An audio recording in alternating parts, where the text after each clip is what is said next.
Isaiah and Lee Rizzotto. I'm Isaiah Onuschak. Nice Good to meet you, man. I've been waiting for this. So how did it feel getting the Hall of Fame club, putting all that work to get there? I'll tell you what, I'm 21 years removed from this, if you can believe it, and I would be lying. I actually thought this was going to happen a little while ago, but when I got the call from Ethan, I think it was May, felt just as good as if it happened, in 2006. So all these memories came back, and this proud feeling to know what I did along with my teammates and coaches during that time period, that the committee felt that was Hall of Fame worthy, and that my name's going to be on this wall forever. Right. So right. It was awesome. Looking back to when your team played, how do you feel like those guys, with relationship-wise, has that carried on to how we're doing now and stuff?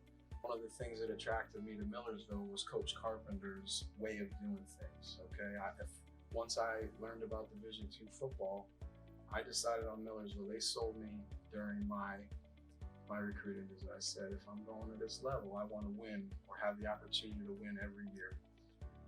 There was great leadership there at that time. That team, when I came in, I have that ring on right now, right? I redshirted this year because I tore my ACL.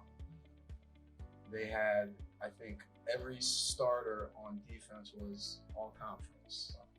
The standard was there, so I just had to follow it. Those guys were a little bit in their own class. I felt like they were hard on the young guys, and then as I grew into the program, I always wanted to mentor the guys a little bit differently. So I was always really accessible, and that made a difference, I feel, for over my 4 years. And we went to the national playoffs again my senior year.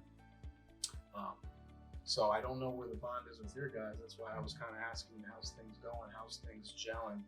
Are you guys doing things together outside of, just practice, those family team building activities? Because that's what we did. We were together all the time. Study halls, cafeteria, practice, at night, it was always us. So I feel it's important.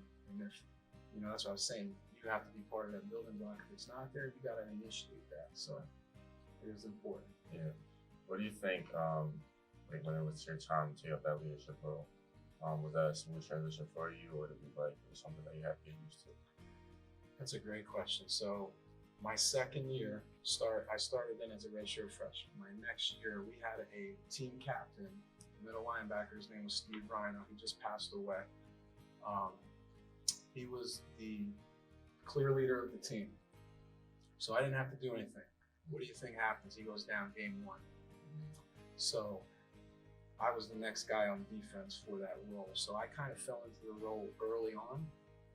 And I had to learn throughout that year, my sophomore year, how to be more vocal, how to take control of the huddle, because it was his huddle before that. So now here I am, a sophomore, I'm running the defense.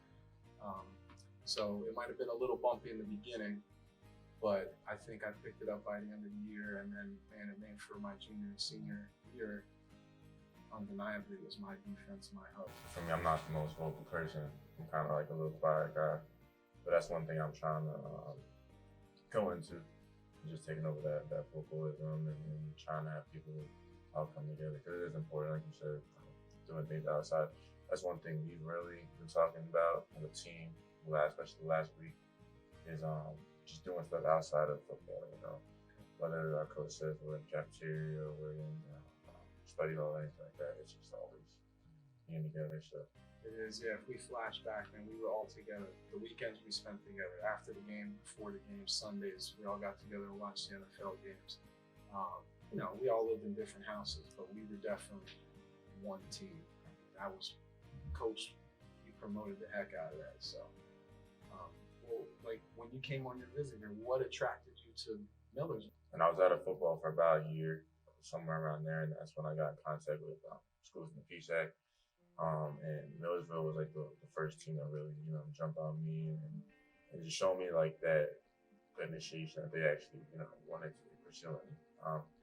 The whole coaching staff, made it clear that they wanted me here. They brought me in. I didn't really have an official visit. I kind of transferred in late. I think I transferred in the spring of 2019, a little later. But as soon as I came here, one thing that I really enjoyed was just the teammates, the bonds. I enjoyed the campus. I enjoyed just the scenery. But it was really the big thing for me with the team. The kids around here. And that's something that has stuck with me even now, like 2 years later. I think I had a little easier journey than you're gonna have for this reason. Isaiah. When I got here, it was so established, years of winning, right? Millersville's been down for years. I think you have the greatest opportunity to be the team that turns it all back around, right? So that we can look back and say, I don't know if you're gonna go 10-0 this year or 9-2 like we discussed, right?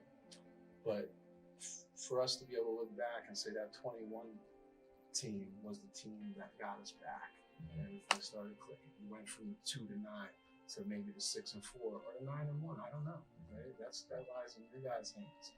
And I think what your job is, and it's a great burden. You set that standard and you turn it around. And now you're the guy that started that foundation again for the next year and the next year and the next year. So it's two different great opportunities. I had to carry the legacy. You guys got to turn it back around and build one from the ground up again, right? What's one thing in Millersville that you learned, and whether that's through education or through on the football field, that you brought up through your career? That's a good question. So I'm going to say this, but the first 23 years of my life, all I identified as was a football player. I didn't know anything else. Football got me into school. It helped me build all my relationships, all my friendships today. Every job I've gotten, it's based off of somebody I had a relationship with in football, whether it was a teammate, a coach, a fan, right? So football is synonymous with life. The lessons that we learn in football, accountability, work ethic, all those things, those transferred with me into life. It helps me as a father. It helps me as a friend. So, that togetherness, the team building, the teamwork, individual effort, accountability, discipline, probably your number one word, discipline, doing the things that you hate to do, but doing them like you love them, right? Who wants to get up at 5 and come do these winter workouts with Coach Carpenter? He used to blow old Marine music, blasting in our ears at 5 o'clock. We're out here killing ourselves in that gym. I didn't do that, but I did it like I loved it. So I took all those lessons, man, that football gave me, and I transferred them into life. And that's how I father my kids. That's how I am as a husband. That's how I am as a school counselor. That's how I was as a teacher and coach. It's the building blocks that make me. What legacy do you want to leave, and what steps do you think you're doing to kind of get there? So I think, one of the biggest things for me is just with the program. When I was growing up, I never really was a part of a history of losing or a history of losing teams. So just coming here, especially my first year, it was a little bit of like a culture shock. And that's like the biggest thing is walking through the university and the football team, look at the papers, the headlines, hearing the chatter, and the biggest thing is just the respect aspect, wanting to build the respect for the team. Wanting to walk around campus and having the kids, say positive things about the football team, not sit there and, say, oh, well, they didn't do this, they didn't do that. So just having that and coming together in that is my biggest goal going into this year. You're in a great position to do it, man. You could be the guy, Isaiah, to change it. And I'm saying, when you guys look back, we were the ones that changed us around. Yeah. I wish you all the luck, bro. Thank you. I appreciate it. I'm proud of you, bro. Thank you. You guys roll. We're looking for some W's and a good turnaround.